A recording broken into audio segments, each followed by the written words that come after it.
واقعہ کربلا تاریخ کا دردناک واقعہ ہے۔ یہ اقتدار کی جنگ نہیں تھی، اقدار کی جنگ تھی۔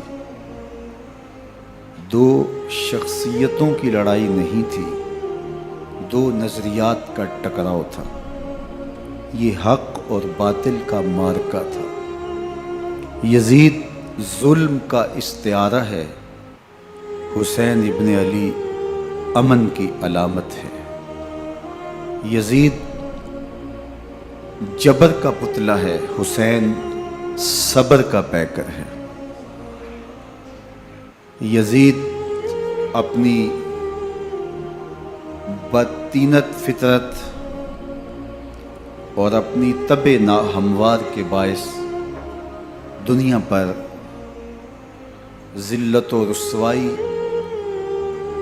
ظلم، جبر، جور و زیادتی کی علامت بن کے ابھرا، اور حسین ابن علی رضی اللہ تعالی عنہ حق و صداقت کا نشان بن کے ابھرا۔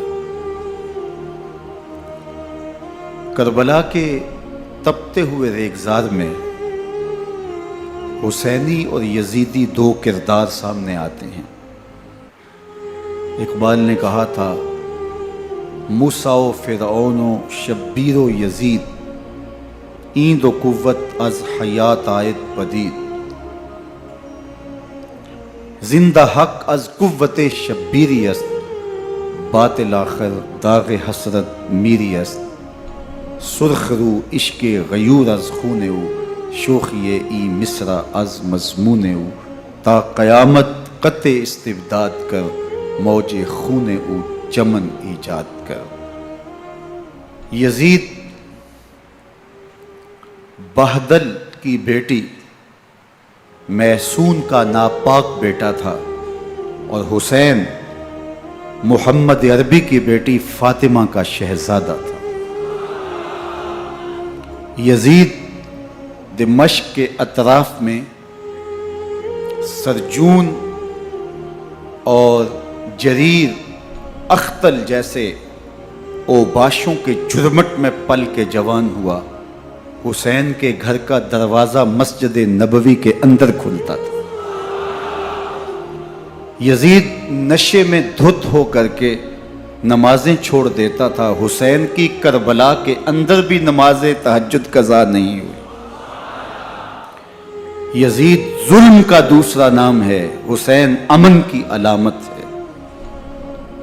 یزید نے زندگی میں ایک مرتبہ حج کیا اور شراب کے مٹکے ساتھ لے کے آیا، اور اختل اور دیگر گویوں اور مغنیوں کو اپنے ساتھ رکھا تاکہ سفر آسانی سے کٹے۔ حسین ابن علی نے 25 حج سواری ہونے کے باوجود پیدل کیے۔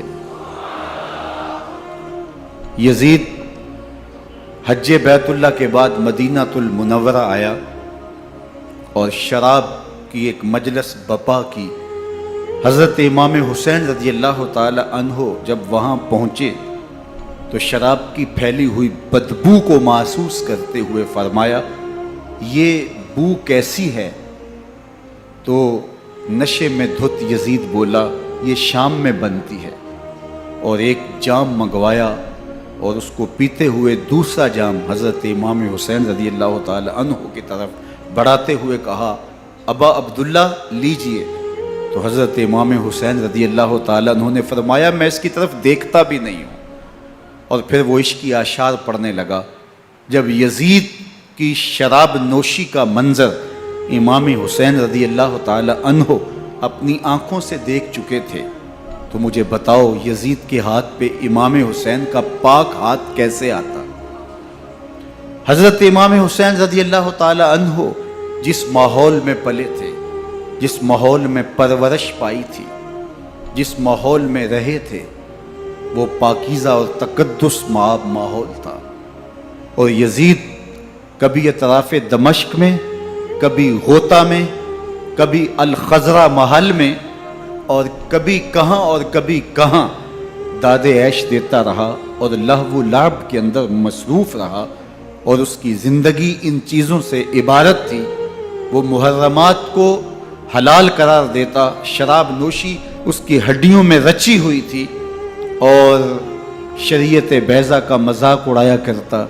اور حسین ابن علی رضی اللہ تعالی عنہ کی دوستیاں جن لوگوں سے تھی وہ عبداللہ ابن عباس تھے، عبداللہ ابن عمر تھے، حضرت عبد الرحمن بن ابو بکر رضی اللہ تعالی عنہ تھے۔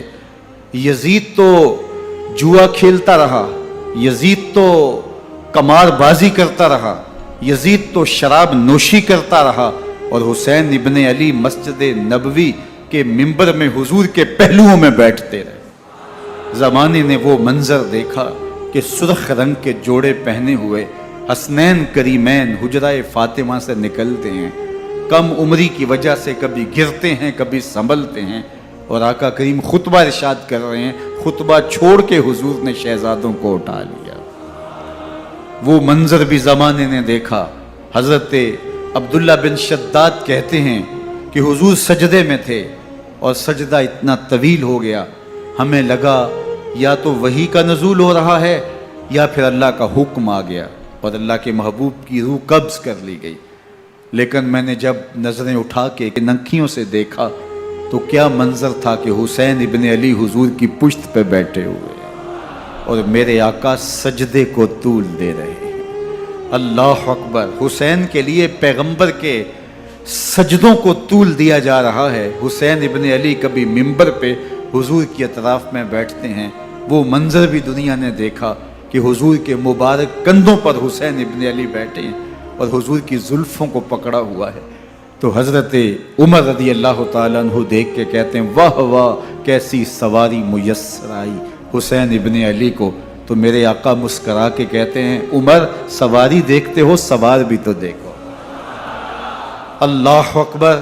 حضرت اسامہ بن زید بن حارثہ رضی اللہ تعالیٰ عنہ فرماتے ہیں رات کا ایک پہر گزر گیا اور مجھے حضور سے کوئی کام تھا، میں آقا کریم کی خدمت میں حاضر ہوا، در دولت پہ دستک دی، حضور تشریف لائے تو چادر اوڑی تھی، بکل کی ہوئی تھی میرے حضور نے، تو میں نے اپنی حاجت کہی تو حضور نے میری حاجت پوری کر دی۔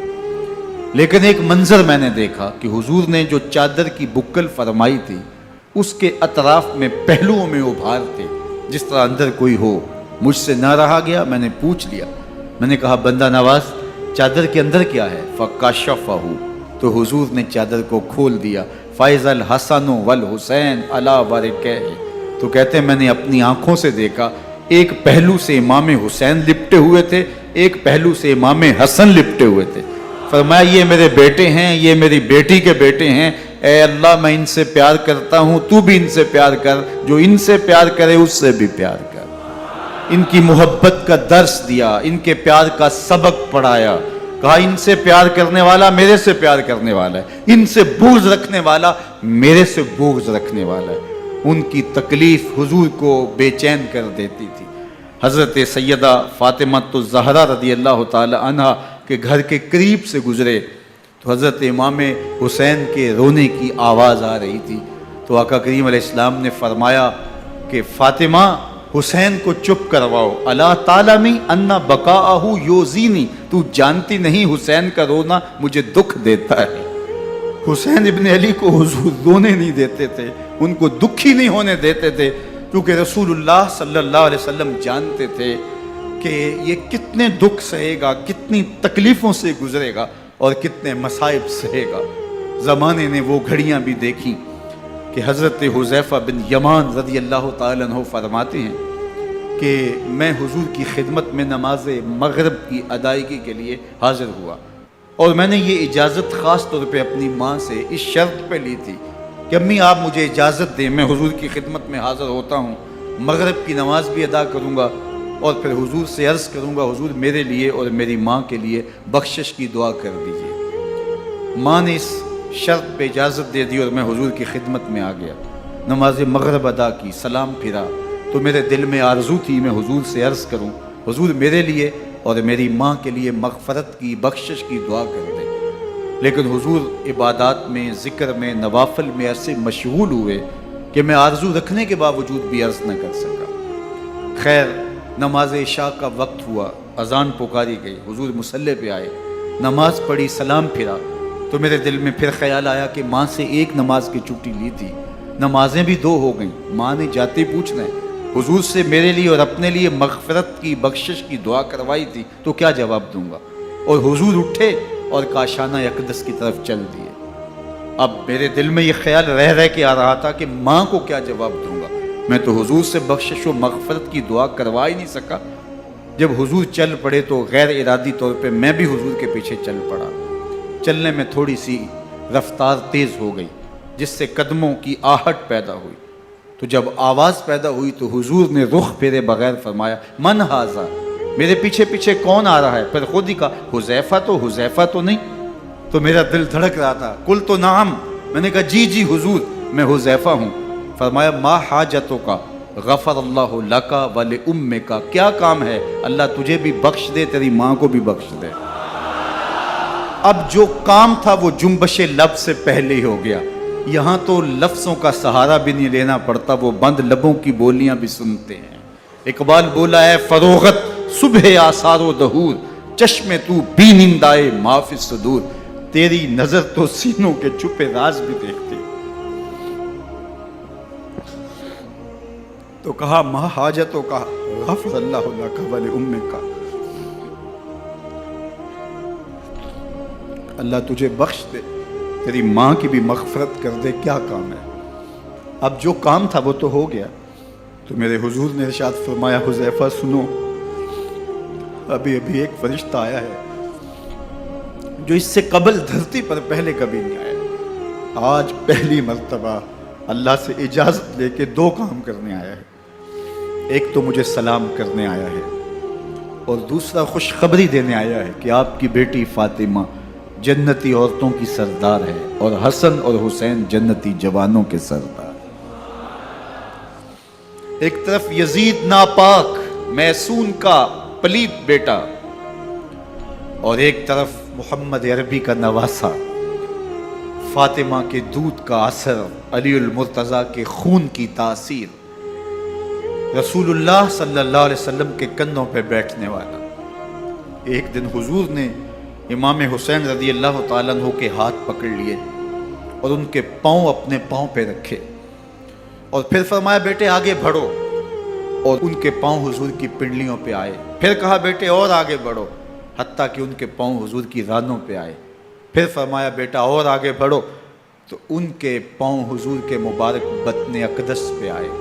پھر بازوؤں کو کھینچ کے اپنے قریب کیا اور حسین ابن علی کے منہ میں اپنی زبان رکھ دی، اور وہ اس طرح چوس رہے تھے جس طرح کھجور چوسی جاتی ہے۔ تو اللہ کے محبوب علیہ السلام نے حسین ابن علی کو اپنی زبان کا لعاب دہن دے کر کے، وہ شیر رحمت دے کر کے، وہ کوثر و تسلیم سے پاکیزہ تر آب رحمت عطا کر کے ان کی ہمیشہ کے لیے پیاس بجھا دی، تاکہ کل کربلا کے تپتے ہوئے ریگزار میں حسین ابن علی کو پیاس کی شدت تنگ نہ کرے اور پائے استقلال میں لغزش نہ آنے پائے۔ ان نازوں سے پالے ہوئے حسین کو، ان محبتوں سے پالے ہوئے حسین ابن علی کو امتحان بھی اتنے بڑے درپیش تھے۔ یاری تیری سونا پر ازمیشاں تیریاں اگ، سونا پرکھیا جامدہ ہے نال اگاں دے لگ۔ جتنا بڑا شخص ہوتا ہے اتنی آزمائشیں بھی بڑی ہوتی ہیں۔ پیغمبر رحمت کی آغوش میں کھیلنے والا، حجرہ فاطمہ کا جانشین، مصلی رسول کا وارث، منبر رسول صلی اللہ علیہ وآلہ وسلم پر حضور کے مبارک پہلو اور گود میں بیٹھنے والا حسین، حضور کی زبان چوسنے والا حسین، حضور کے کندھوں پہ سواری کرنے والا حسین، آقا کریم علیہ الصلوۃ والسلام کے مبارک سجدے کی حالت کے اندر حضور کی پشت پہ کھیلنے والا حسین، جس حسین کا دروازہ مسجد نبوی کے اندر کھلتا تھا اور یزید کی کرتوتوں کے چشم دید گواہ تھے۔ یزید جب تخت نشین ہوتا ہے تو اسے یہ فکر ہوتی ہے کہ امام حسین، عبداللہ بن زبیر، عبداللہ بن عمر، عبداللہ ابن عباس یہ میری بیعت کریں. اور وہ ولید بن عقبہ کو لکھتا ہے کہ ہر صورت میں ان کی بیعت لو، اور اگر بیعت نہ دیں تو سختی کرو. حضرت امام حسین رضی اللہ تعالی عنہ کو بلاوا آتا ہے کہ آپ کو دارالامارت میں گورنر ہاؤس میں بلایا جا رہا ہے. ولید بن عقبہ کا پیغام آپ کو پہنچتا ہے. آپ اس وقت فرماتے ہیں کہ اس وقت جو پیغام پہنچا ہے وہ کسی خطرے سے خالی نہیں ہے. تو کچھ سواروں کو ساتھ لیا، کہا تم دارالامارت کے باہر کھڑے رہنا، اگر میری آواز بلند ہوئی تو اندر آ جانا، ورنہ تم انتظار کرنا. آپ اندر گئے. ولید بن عقبہ نے مروان کو بھی بلایا تھا. مروان بن حکم یہ گورنر مدینہ ولید سے پہلے رہ چکا ہے، تو اس نے مشورہ دیا کہ سختی کی جائے. خیر ولید بن عقبہ نے کہا کہ یہ خط ہے، حضرت امیر معاویہ کا انتقال ہو گیا اور یزید تخت نشین ہوا ہے، لہٰذا وہ آپ سے بیعت کا مطالبہ کرتا ہے. تو حضرت امام حسین رضی اللہ تعالیٰ عنہ نے فرمایا کہ میرے جیسا شخص یوں چھپ کے بیعت نہیں کر سکتا. اور آپ واپس پلٹے. مروان بن حکم نے ولید بن عقبہ کو کہا کہ یہ موقع ہے جانے نہ دیا جائے، اگر یہ نکل گئے تو دوبارہ تم قابو نہیں پا سکو گے اور انہیں یہیں قتل کر دیا جائے. حضرت امام حسین رضی اللہ تعالیٰ عنہ نے یہ بات سن لی. کہتے ہیں حضرت امام حسین انہی قدموں کے بل واپس پلٹے اور مروان بن حکم سے مخاطب ہو کے کہا، مروان کیا بول رہا ہے؟ وہ خاموش ہو گیا. فرمایا تو جانتا نہیں ہم کون ہیں؟ آنا حسین ابن علی ابن ابی طالب، میں حسین ہوں، میں علی کا بیٹا ہوں. ہمارے گھر میں قرآن اترتا رہا ہے، وحی کا نزول ہوتا رہا ہے، اور یزید فاسق ہے، فاجر ہے، مسلمانوں کا قاتل ہے اور شرابی ہے. میں ڈنکے کی چوٹ پہ یزید کی بیعت سے انکار کرتا ہوں. بس حیدری کچھار سے محمدی شیر نکل آیا ہے. اب اوسان خطا ہو گئے، راستہ چھوڑ دیا، واپس آئے. سیدہ زینب سے ملے، کہا مدینے کو چھوڑنا پڑے گا. کہا بھیا کیا ہوا؟ کہا یزید بیعت لینے پہ مصر ہے اور میں کسی صورت بھی بیعت نہیں کروں گا. رسول اللہ کا مدینہ ہمارے خون سے لالہ زار بنے گا. میں نہیں چاہتا کہ حضور کے شہر نور کی حرمت پامال ہو. دوستو وہ کیسا منظر ہوگا جب حسین ابن علی نے آخری حاضری حضور کے روضے پہ دی ہو. حاجی یا معتمر 10 دن کے لیے، 8 دن کے لیے، 20 دن کے لیے مدینہ المنورہ عارضی سکونت اختیار کرتا ہے اور حضور کے روضہ انور سے، اس شہر نور سے، ان گلیوں سے، ان بام و در سے ایسا مانوس ہو جاتا ہے کہ جب واپس پلٹ رہا ہوتا ہے ان دعاؤں کے ساتھ کہ دوبارہ آنا بھی نصیب ہو، اور اسے لگتا ہے کہ میں دوبارہ بھی بلایا جاؤں گا، لیکن اس کے باوجود شہر حبیب چھوڑنا قیامت سے کم نہیں ہوتا. اعظم چشتی مرحوم آخری بار جب حضور کے روضہ انور پہ گئے تو بیمار تھے، ویل چیئر پہ تھے. باب بقی سے باہر نکلے تو خادم سے کہا کہ میری ویل چیئر پیچھے سے کھینچو تاکہ میرا رخ روضہ انور کی طرف رہے. اور وہ پیچھے سے کھینچتا چلا جا رہا ہے، اور جب باب مکہ سے پیچھے جنت البقیع کے قریب سے گنبد خضرا نگاہوں سے اوجل ہونے لگا تو اعظم چشتی مرحوم نے کہا، جان بدن سے نکلتی ہے اعظم، جان بدن سے نکلتی ہے اعظم، کوئی آسان ہے مدینے سے جدا ہونا، کوئی آسان ہے مدینے سے جدا ہونا. یہ اس شخص کی کہانی ہے جو 10 دن، 5 دن، مہینہ، 2 ماہ وہاں رہتا ہے اور پھر اس شہر کو چھوڑ کے آنا اس کے لیے آسان نہیں ہوتا. اور مجھے بتاؤ کہ حسین جو پیدا مدینے میں ہوا، جس کے گھر کا دروازہ مسجد نبوی کے اندر کھلتا تھا، جو مسجد نبوی کے اندر پرورش پا کے جوان ہوتا ہے اور مدینے کی گلیوں میں کھیلتا رہا، اس حسین ابن علی کے لیے مدینہ چھوڑنا، اور پھر وہ اس بات کا علم اور شعور رکھتے تھے کہ یہ آخری بار حضور کے در پہ حاضری ہے، دوبارہ اس شہر نور میں نہیں آ سکوں گا، تو کیا قیامت ہوگی اور کیا منظر ہوگا۔ محمد بن حنفیہ کے علاوہ خاندان نبوت کے جتنے لوگ تھے ان سب نے شہر مدینہ کو الوداع کہا، اور رات کے موقع میں مدینہ المنورہ کو، مسجد نبوی کو چھوڑ کر کے مکہ کی جانب عازم سفر ہوئے۔